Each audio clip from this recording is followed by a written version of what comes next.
Hello everyone, welcome back to the channel. So today the topic is going to be insolvency and bankruptcy code. In detail, we are going to study about it.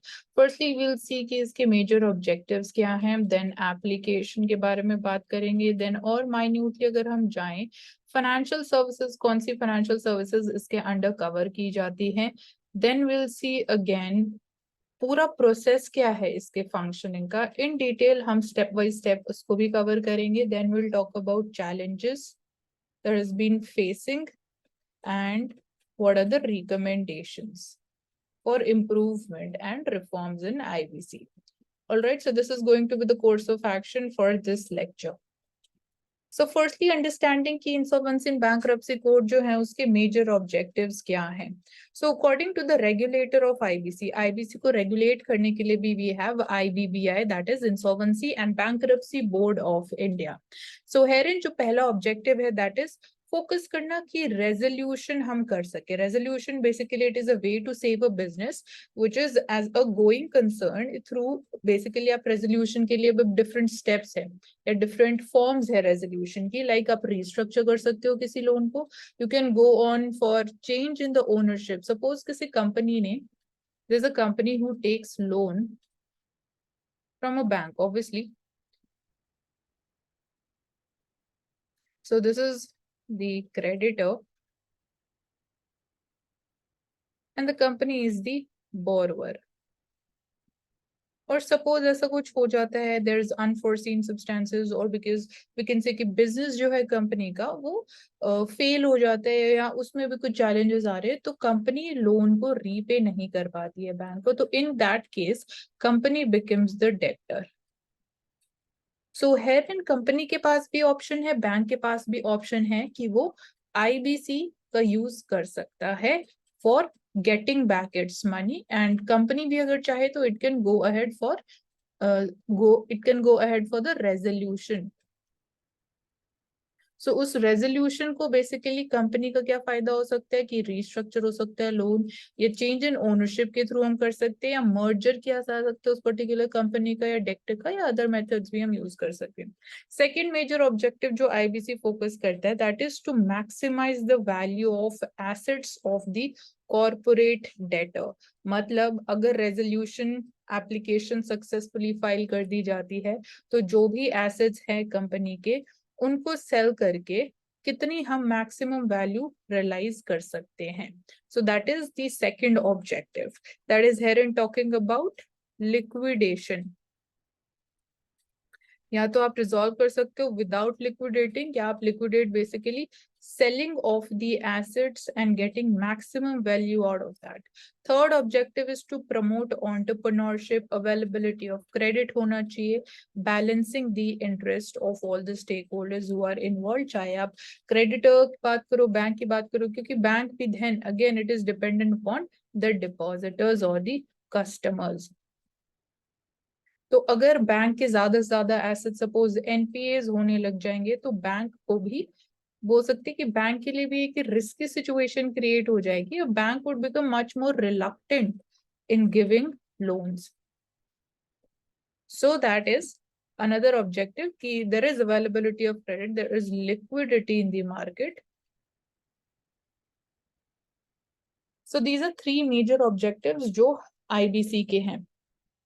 Application of IBC अगर हम बात करें तो basically IBC it is an act to consolidate and amend the laws which are relating to reorganisation and insolvency resolution of the corporate persons या partnership firms या individuals है. So herein this code it shall apply to any company which is incorporated under the companies act. It is applicable to any other company if it is governed by any special act. Thirdly is it is also applicable to any limited liability partnerships जो companies के पीछे end में name में limited रहते हैं. तो these are called limited liability partnerships which are incorporated under the Limited Liability Partnerships Act of 2008. It can also apply to any body which is incorporated under any law for the time being in the course, and central government ने notify किया है कि this law it would be applicable to such types of country as well. Lastly, partnership firms हो या even individuals, तो individual debtor पे भी IBC is applicable. So this is important to remember, this is important for prelims. Financial services कौन कौन सी cover की जाती है under IBC? Accepting of deposits, it is a type of financial service. Safeguarding, administrating the assets which are consisting of the financial products. Then affecting contracts of insurance, this is also covered.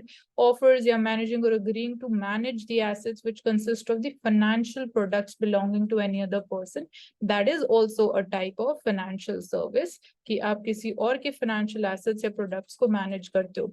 Then rendering or agreeing for consideration to render, or you are suppose basically you're giving advices, financial advices regarding buying, selling, subscription of any financial product, or availing a financial service, or exercising any right which is associated with a financial product, establishing or operating an investment scheme, then maintaining, transferring records of the ownership of a financial product of any other person or any third party. Then underwriting the issuance or subscription of a financial product में अगर इस type की आप कोई services render कर रही है, selling, providing, issuing, store value, or the payment instruments of providing the payment services. So this is also a type of financial services. So why we are covering this? This is important for prelims. इसमें questions आ सकते हैं, minutely they can pick up. जैसे कि हमने previously cover किया, क्या question आ सकते हैं in the form of sentence की is IBC applicable to individual debtors और not? So yes, it is applicable.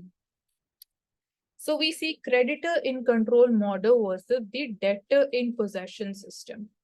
So यहाँ पे this was the earlier system which used to operate. So with the application of IBC 2016, we have now this model in place. So 2016 at a time जब हम देख रहे थे कि India में non-performing assets, their numbers was increasing, debt defaults they were piling up.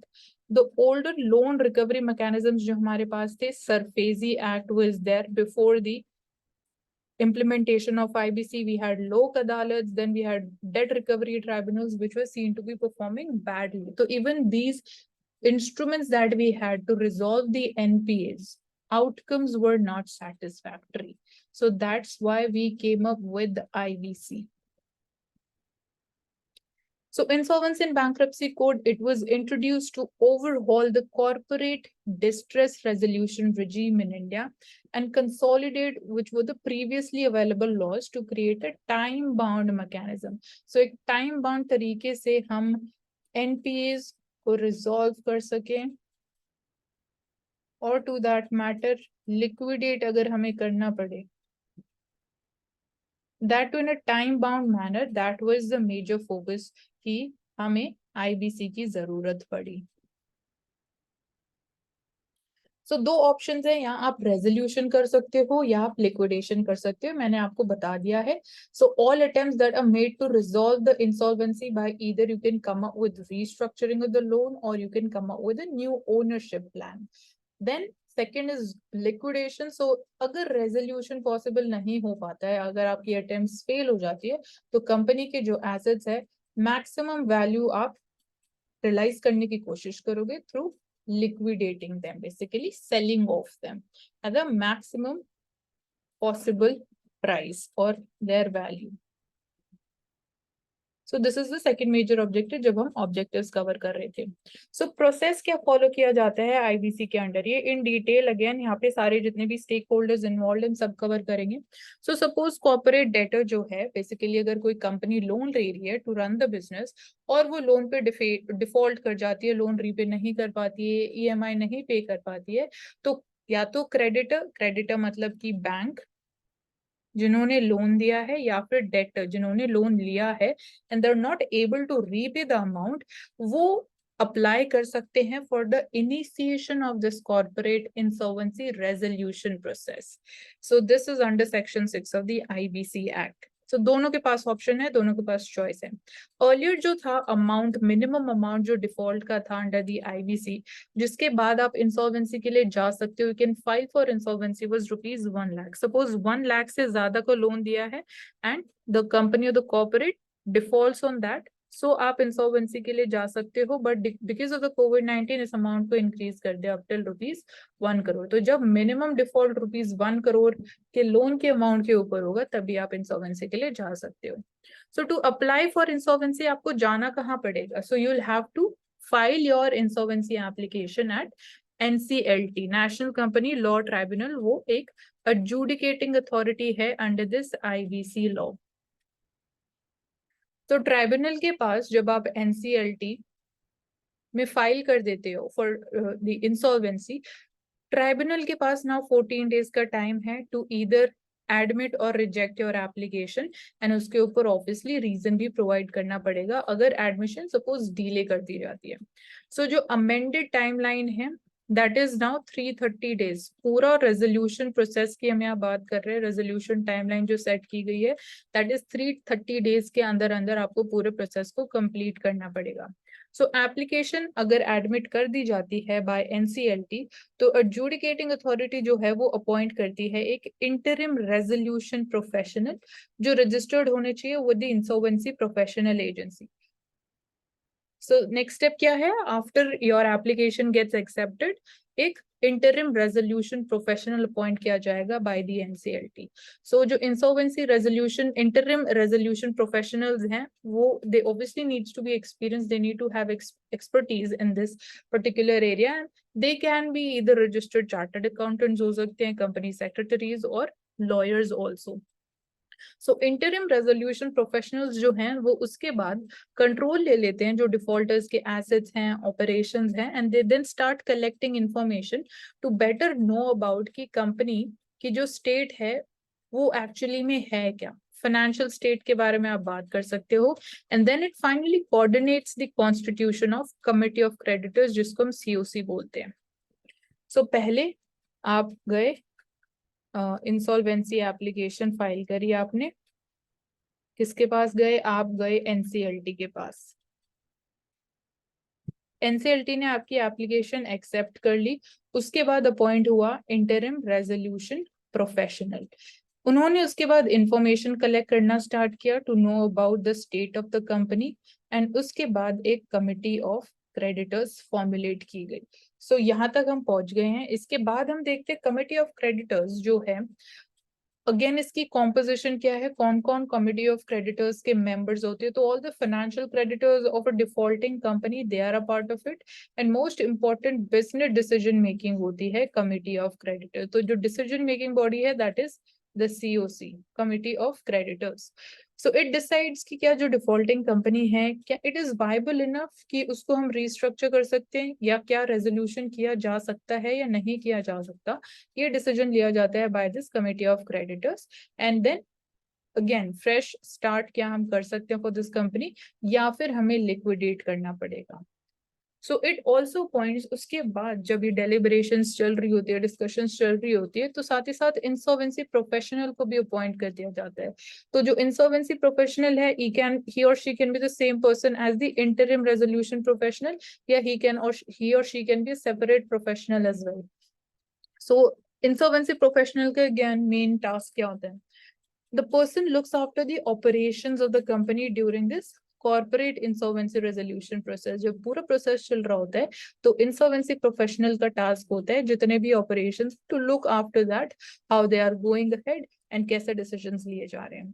So once जो insolvency professional है he or she submits eligible plans क्या हैं, क्या ऑप्शंस अवेलेबल है before the committee of creditors. तो कमिटी ऑफ क्रेडिटर्स के पास क्या option है, या तो आप उसको अप्रूव कर दोगे या आप उसको रिजेक्ट कर दोगे। तो अगेन अब अप्रूवल के लिए भी कुछ क्राइटेरिया होगा, क्या कंसेंसस इंपॉर्टेंट है या कुछ फिक्स मेजॉरिटी है।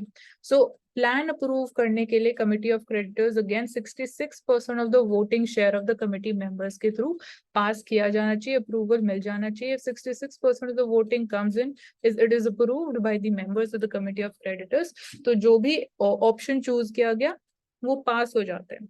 सो उसके बाद जो आपने ऑप्शन चूज कर लिया, प्लान चूज कर लिया कमिटी ऑफ क्रेडिटर्स ने, वो सबमिट किया जाता है to the NCLT. Again tribunal के पास उसको सबमिट कर दिया जाता है before this 330 days of deadline, and then again tribunal approve कर देता है plan which the debtor is bound to implement, that is binding on the corporate debtor। उसी प्लान के साथ आपको आगे जाना इंपॉर्टेंट है एंड उसको इम्प्लीमेंट किया जाता है।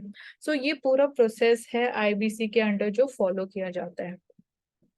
Now when we talk about, अब आईबीसी हम लेके आए, it started functioning, cases file किए गए, इंसॉल्वेंसी केसेस, एप्लीकेशंस फाइल की गई।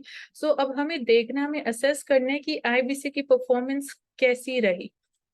सो वी सी कि जो अगेन रेगुलेटर है आईबीसी का, insolvency and bankruptcy board of India. उनके डेटा को अगर हम देखें, so far we see कि 3,400 केसेस एडमिट किए गए थे आईबीसी के under in the last 6 years, and we see कि मोर देन 50% ऑफ जो केसेस रहे they ended up in liquidation. But ये प्राइमरी ऑब्जेक्टिव नहीं था, primary objective was resolution.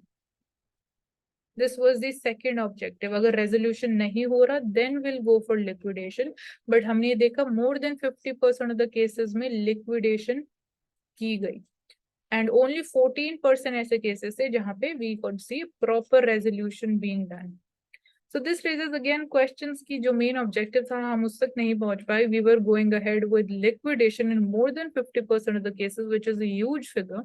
So again क्या reforms हमें करने की जरूरत है या फिर ऐसा क्यों हुआ, इसको समझना important है. Second concern is time taken. Deadline, अगर हम बिल्कुल स्टार्टिंग की बात करें, जब लॉ हम लेके आए 2016 में, तो तब जो डेडलाइन थी दैट वाज 180 डेज की डेडलाइन सेट की गई पूरे प्रोसेस को कंप्लीट करने के लिए, एंड 90 डेज का एक्सटेंशन भी परमिटेड था उस time, 180 days plus 90 days if that is required. But पहले आपको कोशिश करनी थी कि आप इसको 180 डेज में कंप्लीट कर दोगे। देन एक अमेंडमेंट की गई एंड इस डेडलाइन को इंक्रीज कर दिया up till 330 days. But still अगर हम डेटा देखें फाइनेंशियल ईयर 2022 का, तो जितना डेज लगा to resolve all the cases, basically any particular case को कंप्लीट करने के लिए, तो इट टुक अराउंड 772 डेज, मतलब 330 डेज को भी क्रॉस कर गया, specifically in the companies that owned more than rupees 1,000 crore rupees. So average number of days की अगर हम बात करें तो it took around मतलब the average number of cases जो थे, average number of days it took to resolve these cases, that started increasing rapidly over the past 5 years. मतलब average number not just it is above this 330 days of timeline or the deadline that is set, but it started increasing also. So main purpose था time bound resolution. So we failed at that also.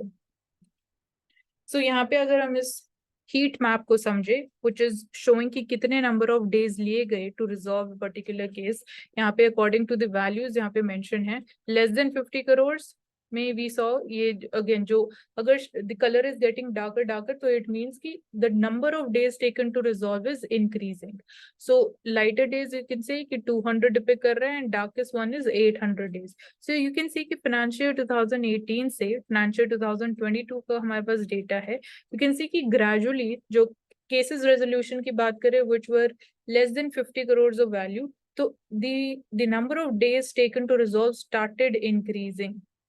हर एक case में आपको यही दिखेगा कि colour is changing from lighter to dark, मतलब ये show कर रहा है कि number of days being taken to resolve has kept on increasing. Then third challenge की हम बात करें that is related to haircuts. तो हेयर कट का मतलब जब हम इकोनॉमी में हेयर कट्स की बात करते हैं तो it is the debt which is forgone by the lender that is the bank as a share of the outstanding claim amount. कितना अमाउंट बैंक को गिव अप करना पड़ेगा जो बैंक के पास वापस नहीं आएगा, उसको हम बोलते हैं haircuts. So haircuts की अगर हम वैल्यू देखें या परसेंटेज समझे, as per the parliamentary standing committee on finance data, उन्होंने ये बोला कि 2021 का डेटा हमारे पास है कि लास्ट 5 years ऑफ आईबीसी की फंक्शनिंग हम अगर हम देखें एंड समझे, तो जो क्रेडिटर्स थे on an average they had to bear 80% of the haircut in more than 70% of the cases. मतलब 70% केसेस में 80% of the amount haircut किया गया, मतलब सिर्फ 20% के अराउंड ही जो आउटस्टैंडिंग लोन अमाउंट की वैल्यू थी वो बैंक्स तक वापस बैंक्स बेसिकली रीगेन कर पाए। सो इसका मतलब है अगेन जो क्वालिटी ऑफ रेजोल्यूशन है उसके ऊपर क्वेश्चंस उठते हैं। बाकी चैलेंज की हम बात करें तो जो conduct of even committee of creditors या इंसॉल्वेंसी प्रोफेशनल्स की भी हम बात करें तो वहां पे भी वी सॉ कि कुछ डिसिप्लिनरी एक्शंस लिए गए against their functioning. So it is important that we need to come up with a professional code of conduct even for the functioning of the committee of creditors. It is important that we need to increase the transparency in their functioning. Apart from this, we saw कि 61% of जो 203 professionals, insolvency professionals appoint किए गए, 61% के against disciplinary action दिया गया. So considering जो important, definitely IPs का important role है, there should be a single regulator for them. अभी 2 regulators हैं, insolvency professional agencies and IBBI. So they basically took disciplinary action. So it is important कि even single regulator is functioning so that we can ensure best practices and again transparency. And another challenge was vacancy, more than 50% vacancy in the tribunal in NCLT. Now recommendations या क्या possible solutions हैं that have been made by experts and judicial authorities. तो parliamentary standing committee के जो suggestions और recommendations रही, उनका कहना ये है कि firstly it is important कि NCLT को 30 days की time limit adhere करना important है when it comes to filing and accepting the insolvency applications. Then it suggested कि जो recruitment है, again जो हम बात कर रहे थे कि 50% pendency vacancy दिख रही है NCLT में of the sanction strength. तो अगेन वहां पे एडवांस बेसिस पे रिक्रूटमेंट करना इंपॉर्टेंट है.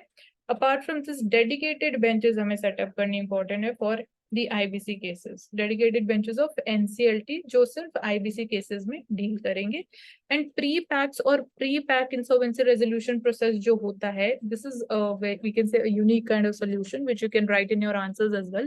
So मतलब क्या है pre-pack insolvency resolution process? So we can come up with such type of process also. इसका मतलब ये है कि जो creditors और owners हैं किसी भी business के, they agree out of the court settlement to sell the business to an interested buyer.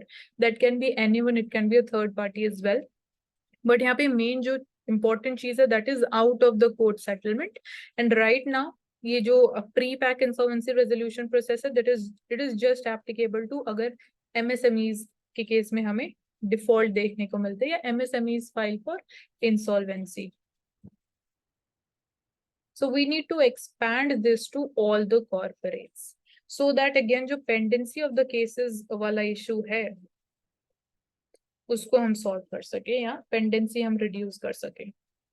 Then Insolvency and Bankruptcy Board of India, उनका क्या suggestion है? उन्होंने suggest किया है कि एक new yardstick होनी चाहिए जब हम बात करते हैं measuring of haircuts. Haircuts हमने समझ लिया होता क्या है. तो new yardstick कैसी होनी चाहिए when we talk about measuring the haircuts. तो right now जो हम जैसे इसको assess करते हैं क्या formula है, क्या criteria है, that is we measure the difference between जो creditors का claim है, जो banks का amount claim है, and difference between the second aspect is actual amount जो realize किया जाता end में किया जाता है.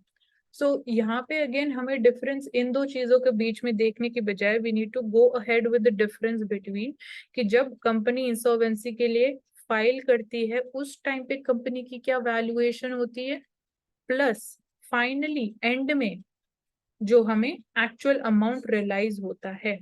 Final valuation minus the value realised, ये बेसिस होना चाहिए of measuring the haircut instead of कि बैंक का जो एक्चुअल अमाउंट ऑफ क्लेम है, यहाँ पे हम बैंक का एक्चुअल अमाउंट ऑफ क्लेम पहले मेजर करते हैं और उसको एक्चुअल वैल्यू जो रियलाइज है उससे सब्ट्रैक्ट कर देते हैं. तो उसकी वजह से जो हेयर कट की वैल्यू है वो बहुत ज्यादा आती है.